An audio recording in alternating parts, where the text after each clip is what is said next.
今天分享一个耳饰的拍摄，整体风格借鉴了一点90年代静物摄影的感觉。产品呢，通过蓝凝胶固定在假花上面。我们先看一下渐变的绿色背景如何拍摄。先挂一张硫酸纸，跟产品保持一定距离，防止主光过多影响到背景。硫酸纸后面用热血闪光灯加一个标准罩，通过调整角度打出渐变的背景。至于绿色，给闪光灯加一个绿色色纸就可以了。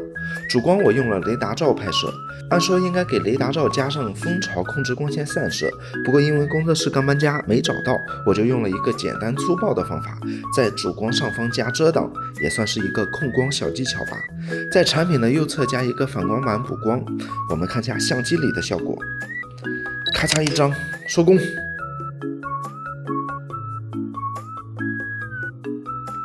关注我，持续分享摄影干货。